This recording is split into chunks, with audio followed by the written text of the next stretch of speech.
I'll just, that's okay. There you go. All right, perfect. Okay.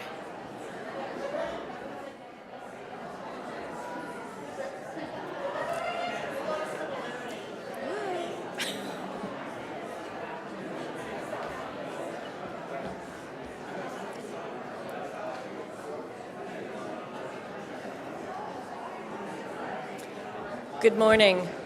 Good morning. Good morning, everyone. Please have a seat.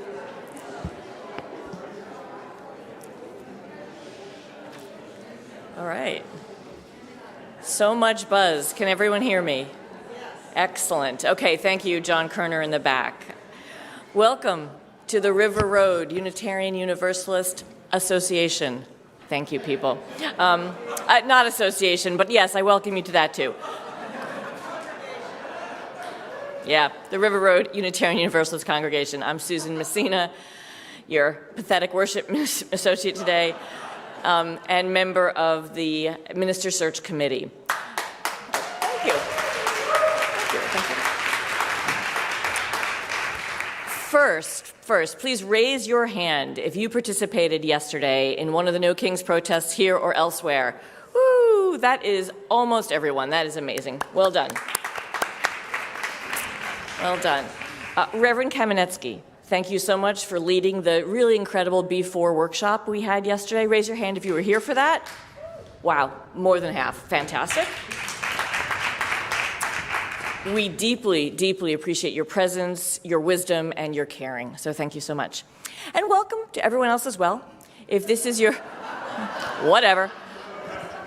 Someone has to get the hook and get me off. Welcome. If this is your first time here, you have no idea what's going on, but we are very happy to welcome you. Please stop by the table in the foyer and sign up to get our e-weekly so we can stay in touch. And please join us for coffee and hopefully some cookies after the service through that door across the glass bridge. You can just follow the herd there. We would love to get to know you. And for those watching on YouTube, out there, please feel free to join in the chat. And those of you who are watching this later, please check out River Road's website for more information. That's rruuc.org. Now, as everyone but newcomers know, the work of your Minister Search Committee is coming to an end. We are this close to being able to announce to you the terrific candidate that we have selected to bring to this congregation for a vote. Within the next week, you will receive an email. And what's the subject line? Something like, pay attention now, new minister. It'll be a big thing. We don't know. Right, meet the candidate. You will receive an email with the minister's name and bio, so look for it. And then get on the phone and start talking to your friends about how excited you are. Reminder, this new ministerial candidate will preach on Sunday, April 19th, and then again on Sunday, April 26th. And immediately following that service on the 26th, we will take a congregational vote to call that person. Thank you very much for your patience with the process and for being with us today. Thank you.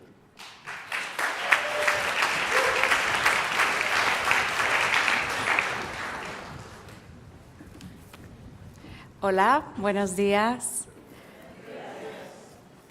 We begin our time together by lighting our chalice, the chosen symbol of our faith, with these words by Marc Chagall. In our life, there is a single color, as on an artist's palette, which provides the meaning of life and art. It is the color of love.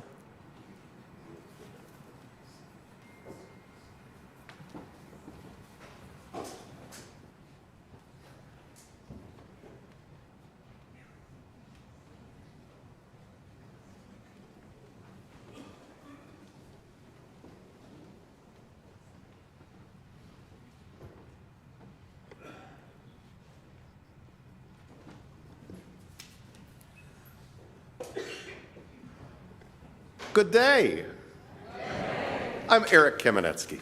It is such a pleasure to be here today. It was such a pleasure to be here yesterday. We're going to sing together a couple of different times, but first we're going to start with the hymn, Enter, Rejoice, and Come In.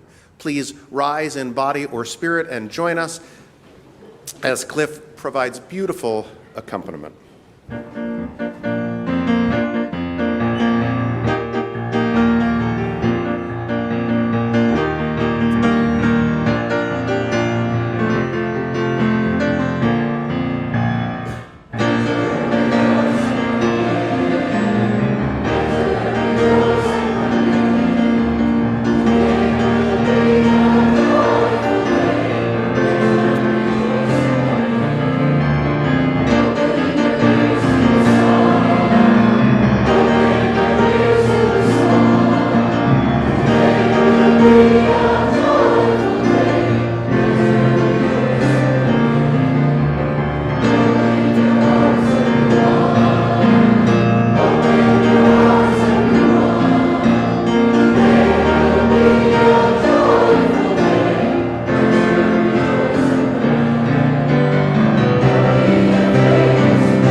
Y'all seated comfortably?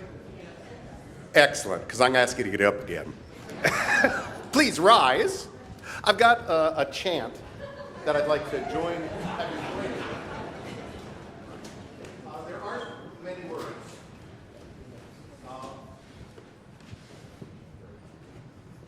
All the words there are in this chant that I'd like you to join me in are call down a blessing. Can you say that with me? Call down a blessing.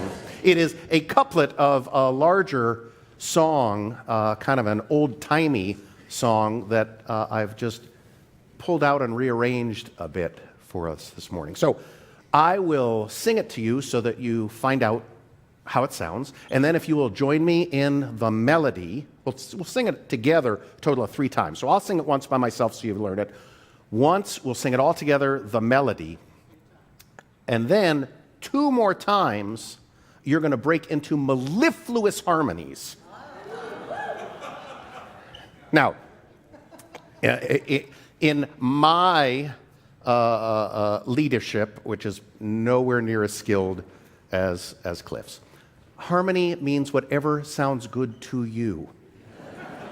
So it's not so much that you get points for being on key as that you get points for making a joyful noise. Will you do that with me? Will you sing with me? All right. Here is roughly what it sounds like.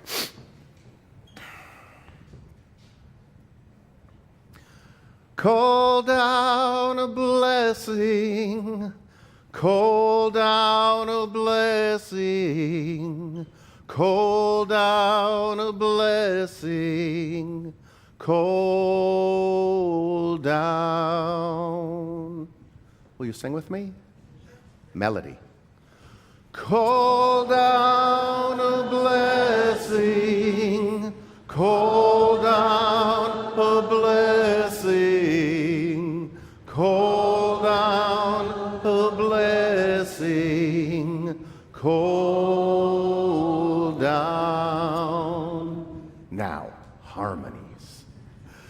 Call down a blessing, call down a blessing, call down a blessing, call down.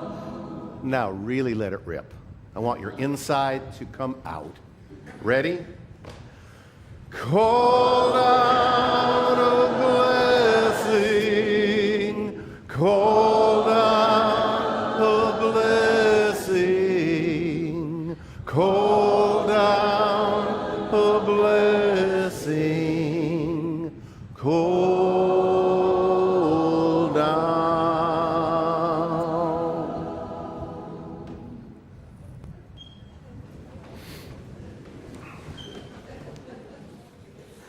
It is time for Casa.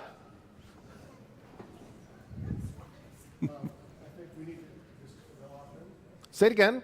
This is for the offering? Yeah. All right. Say something.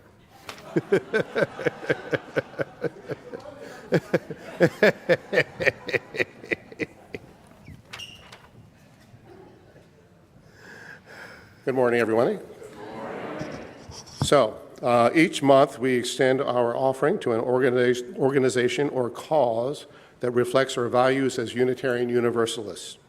This month, our Extend the Offering beneficiary is CASA, a shining example of immigrants representing immigrants, recognizing their own worth and dignity through organizing, advocacy, and providing much-needed services. CASA is committed to unlocking equal opportunity for all immigrants by ensuring access to health care, education, affordable housing, fair pay, and a pathway to citizenship. In just a moment, you'll hear from CASA Representative Anjali Amaya. I hope I have that right. She'll also be in the fellowship room during the coffee hour to share more about CASA and to answer any questions you may have. There are several ways you can support this work. You can place your cash or check donation in the offering basket, or text to give by sending a text message to 73256, typing RRUUC and the amount, or you can visit our website at rruuc.org and click the blue Give Online button on the homepage. As always, if this is your first time visiting, please feel free to let the basket pass you by. Your presence is our gift to us. Thank you. Please welcome Angelina.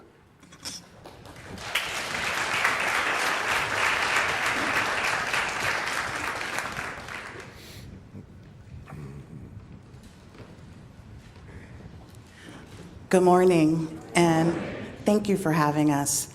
I couldn't have said it better myself, but so I won't go over our services because, as you know, what we do. What CASA is it's a member-led organization. What we do is we actually empower our community members to advocate and fight for themselves. We give them the tools, we give them the resources. So when people donate to CASA, you're donating to their cause of them being independent and fighting for their own communities. I'm not gonna go on and on because we do a lot at CASA. My colleague Jane and we will be cookies, coffees, and conversations, and we can answer any questions you may have. So I'm gonna get back to the service, which I'm thoroughly enjoying, and lift up voices. So let's call in some blessings. Thank you.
These are words of singer-songwriter Leonard Cohen from a piece entitled Anthem. Ring the bells that still can ring. Forget your perfect offering. There is a crack in everything. That's how the light gets in.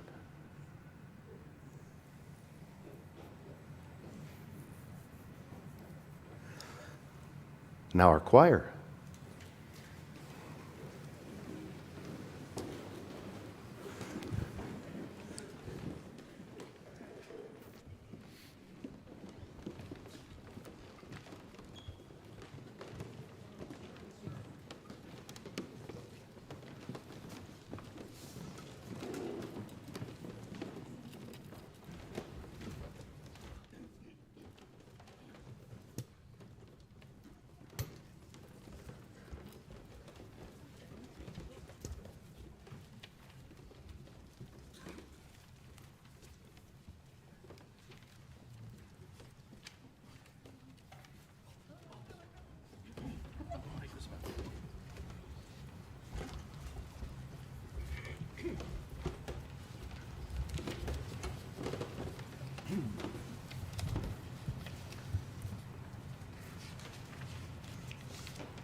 Me?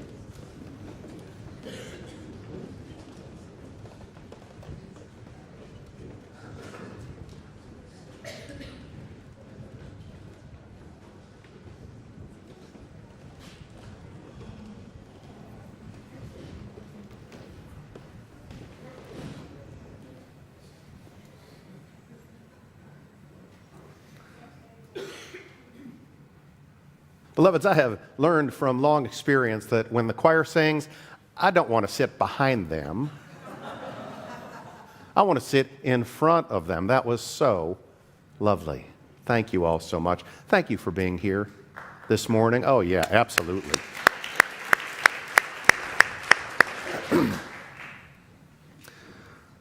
So I've got a message for you. It's going to go on for a while.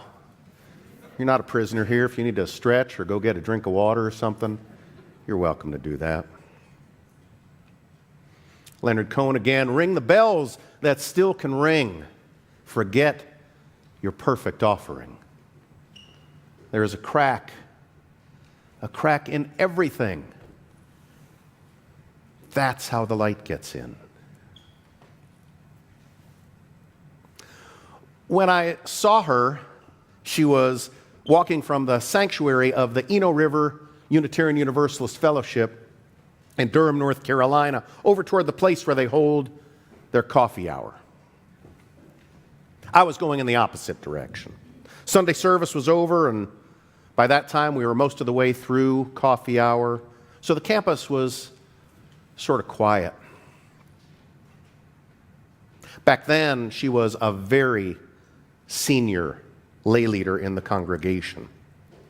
I was a member, and I was less than half of her age.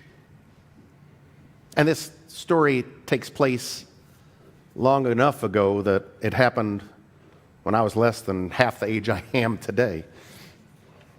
As she and I drew closer, she called out to me, and I responded. I hadn't spoken with her much, but she'd seemed friendly enough. Her walking was a bit uneven, though not in an unbalanced way. She was gliding up the sidewalk, showing a gentle sort of a limp.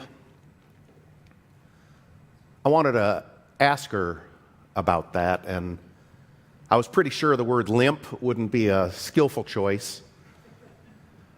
So instead, I called out,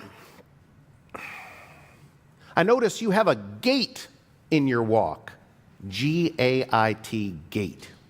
I notice you have a gait in your walk. She smiled gently, and she told me her story about that.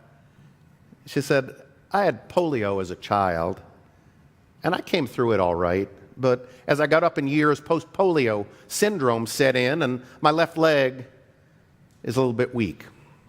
So at times, my walking can be a bit unsteady. As is true with most senior lay leaders in Unitarian Universalist congregations, this woman was no shrinking violet. So I wasn't completely surprised when she turned the tables on me and said, "I notice you too have a gait in your walk." This was a little further south than we are this morning. So I said, "Yes, ma'am, I do." I told her, "I suffer from post-Harley-Davidson syndrome." She laughed. I laughed. We laughed together for a moment, and that became a nice friendship for us. I bring this up by way of sharing with you that I am physically disabled. I mean, I can stand and I can walk, but if I stand or walk too much today, I won't be doing much standing or walking tomorrow. And regardless of how much or how little standing and walking I do, I can no longer run. It's not too bad, but it's real. And that is one story about me. Ring the bells that still can ring. Forget your perfect offering. There is a crack in everything. When I was 26 years old, I tried to ride a Harley Davidson through a Subaru. That worked out about as well as you might expect. Though actually a lot better than it could have, considering that Colorado didn't have a helmet law at that time, and I wasn't wearing one. I don't know if they have a helmet law today. It was in the middle of my second year law school final exams at the University of Colorado in Boulder, and it was a beautiful day. I went out for a ride on my loud, shiny motorcycle, and I wound up taking a big head-on collision on the backside of the front range of the Rocky Mountains just west of Denver. By the time I had that accident in the late 1980s, I'd been living in Boulder and going to school there as an undergraduate and then as a law student for almost a decade. Before the accident, I was staying in a second-floor walk-up apartment with a friend of mine who was in law school with me. After the accident, the emergency medical service folks life-flighted me off the mountainside and took me to the emergency room at a local trauma center where I stayed for most of a month. By the time I got discharged, I needed a wheelchair for mobility, so my second-story walk-up living situation wasn't going to work anymore. The solution turned out to be going back to live in the dormitories at the University of Colorado, back where I'd been when I started out in Boulder as an undergraduate so many years before. It was summertime, so the dorms were full of summer program students from all over the state and all over the world. And it didn't take long for me to get to know my across-the-hall neighbor and his girlfriend. One day at dinner time, those two wanted to sit together in the cafeteria, but she didn't have the cafeteria plan, and they didn't have any money to buy her a meal ticket. She didn't want to eat. She'd already eaten. She just wanted to sit and talk with her boyfriend. So I offered to have her pose as my nurse and push my wheelchair through the cafeteria line. I mean, who's going to question someone pushing a wheelchair? And that worked out okay for a while, until it didn't. We were all good getting into the cafeteria, and then we were not so good once the three of us got into the food line. I'm sure you can imagine the scene. It's a pretty typical school cafeteria, glass-covered steam tables full of food and stainless steel bars forming a shelf where you drop your food tray, you shuffle up the line, and you slide your tray along the shelf as you collect the things you're going to eat. So my neighbor's girlfriend is pushing my wheelchair through the cafeteria line. But instead of looking ahead to see what was going on, she was busy looking over her shoulder talking to her boyfriend. So the cafeteria line was moving until it wasn't. And when the cafeteria line stopped, girlfriend's gaze is still on her boyfriend, so she didn't notice.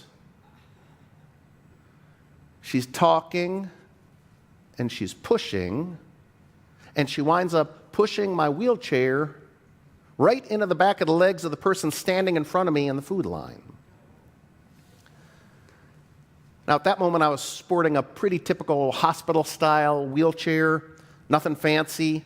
It's the kind with the footrests you can fold down to put your feet on, and you can fold it up to put it in the trunk of your car. Back to the food line. Girlfriend's pushing, line stops, wheelchair does not stop, or at least it didn't stop until girlfriend has run my wheelchair into the back of the legs of the person in front of me. Now picture this. Y'all are sitting down in chairs. Imagine for a moment that you're sitting there right where you are, and there's someone in front of you standing up. Right in front of you, so close that the back of their legs are practically touching your knees. That's how close this person in front of me was after we ran into her. And this woman was tall, nigh on 6 feet. So collision happens, giant woman whips around with rage in her eyes. My own eyes go wide, and I freeze like a deer in the headlights. I found out later that when my wheelchair ran into the back of her, the fold-down footrests on my wheelchair gave her 2 flat tires, pulled the backs of her sneakers off, and barked her Achilles heels. So her rage was justified. At any rate, when she whips around, she is as directly in front of me as it is possible for her to be, and she is hunting for who or whatever assaulted her.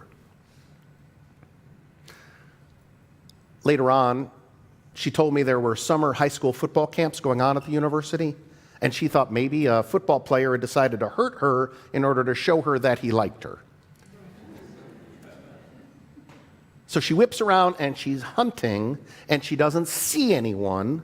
And one reason she doesn't see anyone is because she is 6 feet tall. Another reason she doesn't see anyone is because I am right in front of her, sitting down, shrinking down in my wheelchair, and my nose is just about at the level of her belly button. And I am transfixed. And you know, it takes her a moment before she realizes I'm down there. And her head slowly drops. And her gaze falls upon me. And I'm sitting there because that's pretty much all I can do. I'm sitting in my wheelchair and I am a sight. There's a royal blue brace covering my torso with matching royal blue braces covering my legs from my knees to my ankles. I'm pretty much Velcroed together, sitting in a hospital wheelchair. And between you and I, and in the privacy and confidentiality of this Sunday service on YouTube, in that moment then and there, I was not feeling particularly heroic. This very tall, very angry woman is glaring at me, and I'm down here trying to deflect blame by urgently pointing over my shoulder at my neighbor's girlfriend, as if to say, "It wasn't me, it wasn't me." And I'm watching the eyes of this tall, very angry woman as she tries to take in the whole mess of disparate information in real time. I can see she's trying to come up with some way to manage 2 competing realities. The first reality is that she feels fully primed, prepared, and fueled by outrage to get busy wailing the tar out of someone, whoever it is that hurt her. And then I see a second reality slowly wash over her face as she realizes that the someone she's fully prepared to wail the tar out of, namely me, looks like they could have had the tar wailed out of them already. And that is how I met my wife, Kathy.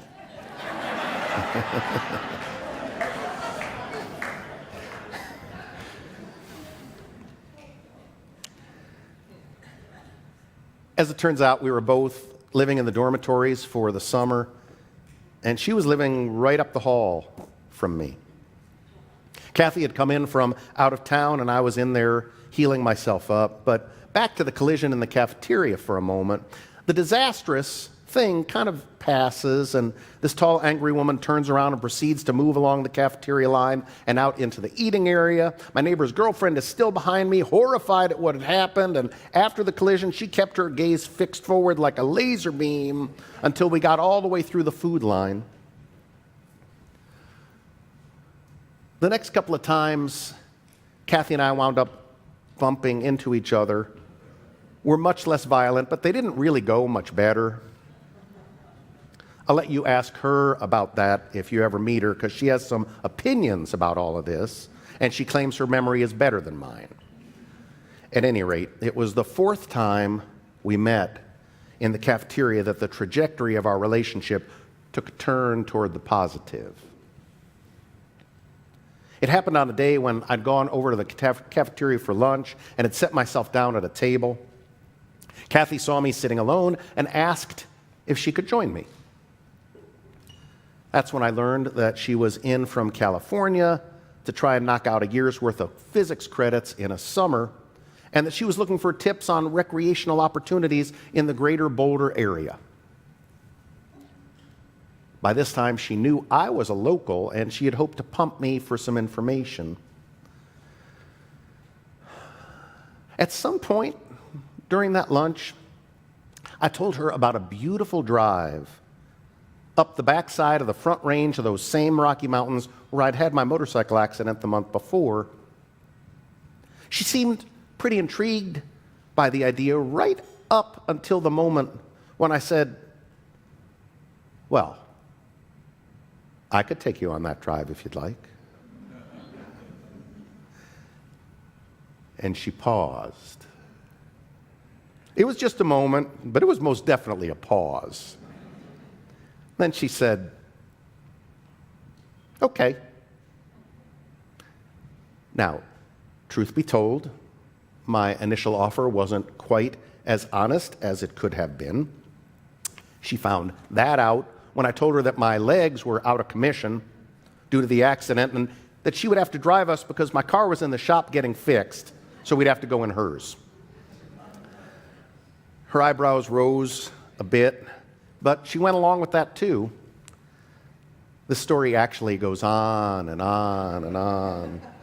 And I am sharing it with you because I want you to know that the story Kathy, my wife, tells about all of this is important because it goes straight to the heart of what we've been doing together this weekend and straight to the heart of what you all have been doing separately and together as you consider the next chapter in your lives as community members engaging with a minister. At this point, it's also important for you to know that Kathy grew up Unitarian Universalist. She had chapters in Dallas and Richardson, Texas, as well as in Columbia, Missouri.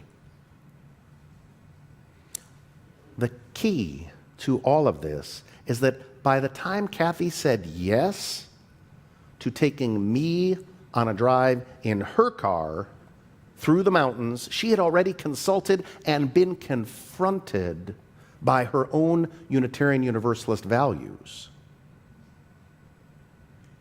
Now, these were the values as we described them in the last millennium, namely the 1970s and the 1980s. But there she was, new to Colorado, dealing with a guy covered in body braces who had already run his wheelchair into her and who had offered her a ride in the mountains in her car with her driving. She didn't really know the story of what was going on with my body or my brain, for that matter, other than it had looked like I'd taken a pretty good beating of some sort. And she reported to me later that it was her lived understanding of the inherent worth and dignity of every person that reminded her that she could not afford to judge me by my appearance alone.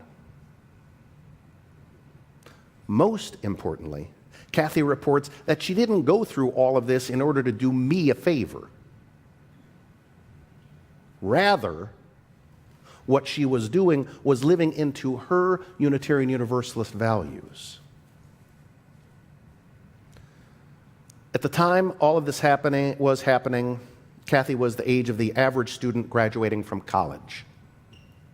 And if my wife was here, she would tell you a bunch of additional truths about this story I've just told you, including the fact that she had just broken up with her partner on the West Coast, that she had come to Colorado intending to play the field, and that she was hoping to find herself a running guy and a biking guy and a hiking guy, and that she had not quite expected to find a guy like me. But I am what she found. And to find me, she had to take it on faith that taking the chance to crack her heart open a little more widely might be worth it.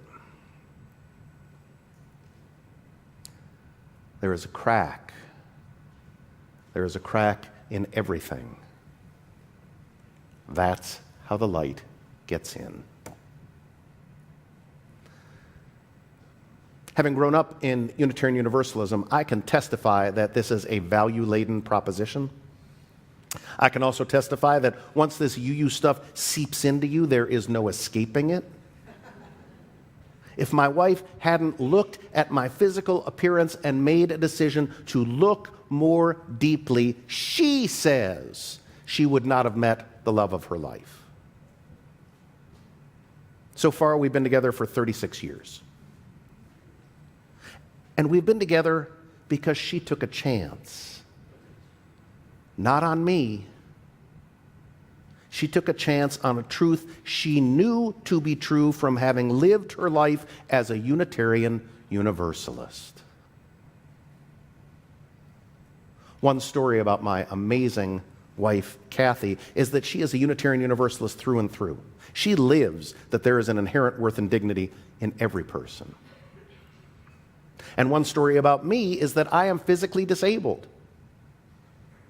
That story about me is a story you can see when I walk. And that story is true, but it is only a part of my story.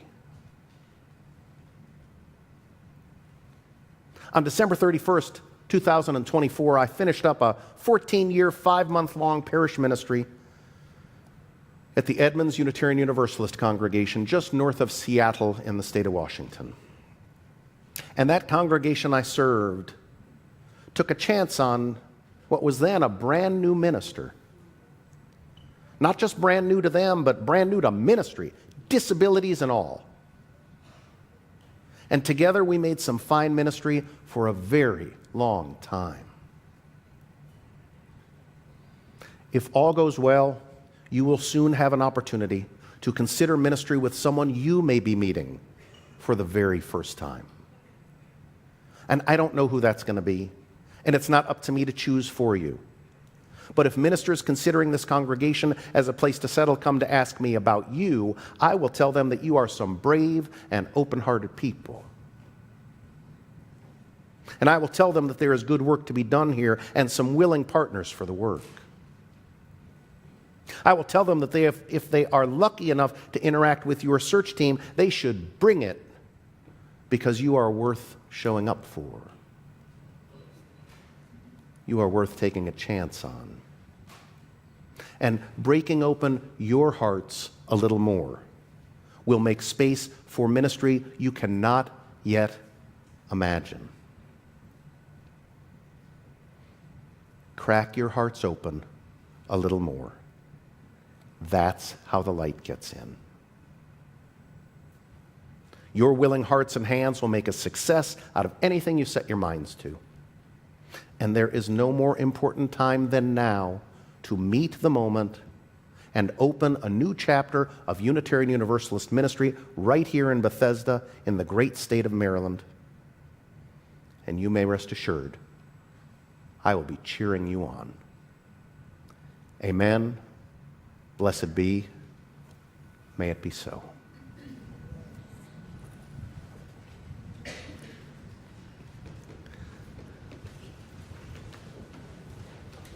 We have a closing hymn.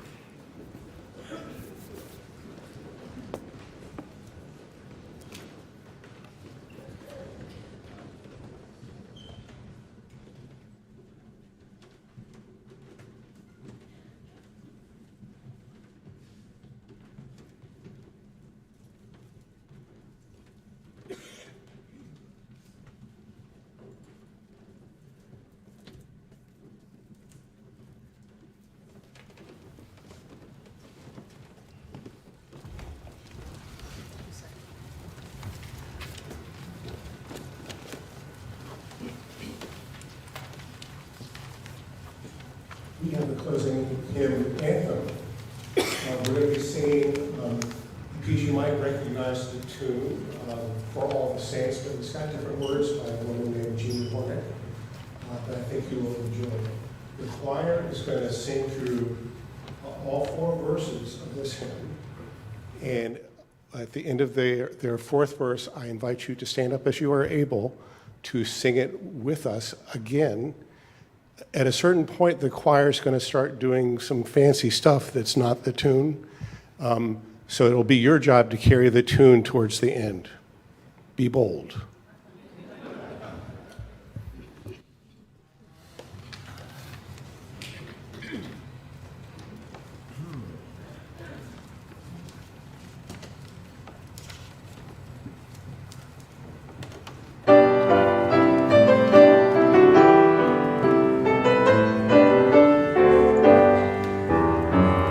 Love's ageless flame is earth's eternal light, burning the mist that darkened our clear sight, casting out fears that live in darkest night. Alleluia, alleluia. Love waits for all, though countless hearts have died, knowing the need for which our world has cried. Yea, but love's patience will not be denied. Alleluia, alleluia. Love's vision fills the eyes of those who see, far to a future joy that yet shall be, free to encompass all humanity.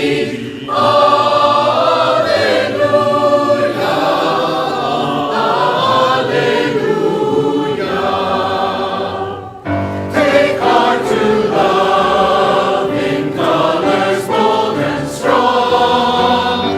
Spend all its treasures that to all belong. Give of your voice, proclaim its victory and song. Alleluia, alleluia. Love's ageless flame is earth's eternal light, burning the mist that darkened our clear sight, casting out fears that live in darkest night. Alleluia,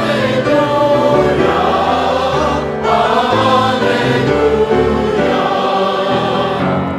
Love waits for all, though countless hearts have died, knowing the need for which our world has cried.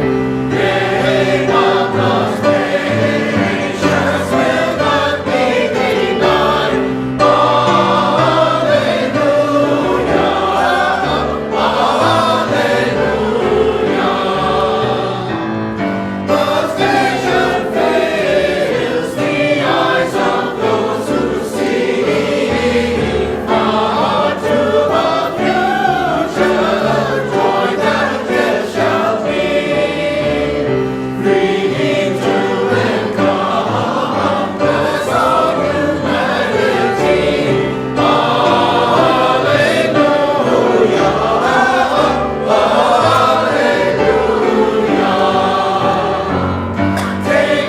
to love in colors bold and strong. Spend all its treasures that to all belong. Give of your voice, proclaim its victory and song. Alleluia,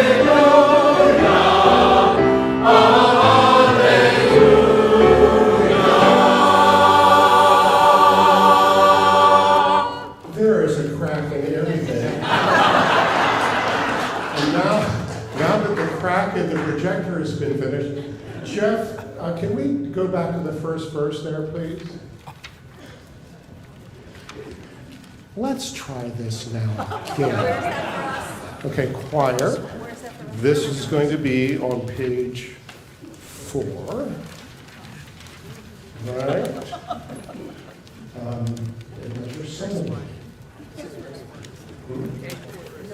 All 4 verses, yeah. If you find this is kind of a hefty lift to the choir. It's not,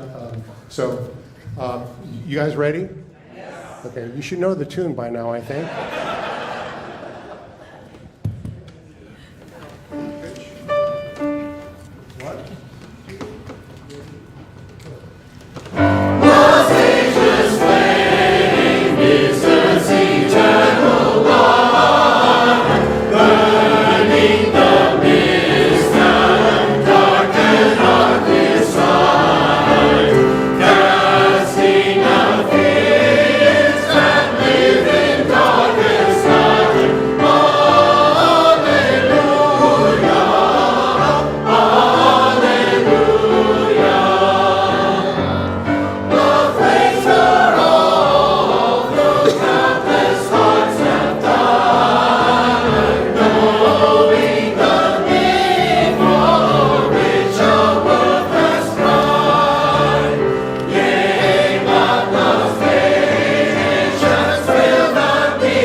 We close our time of worship by extinguishing our chalice and reciting out loud together these words by Elizabeth Selly Jones.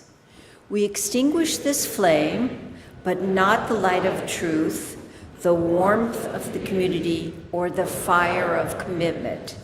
These we carry in our hearts until we get together again.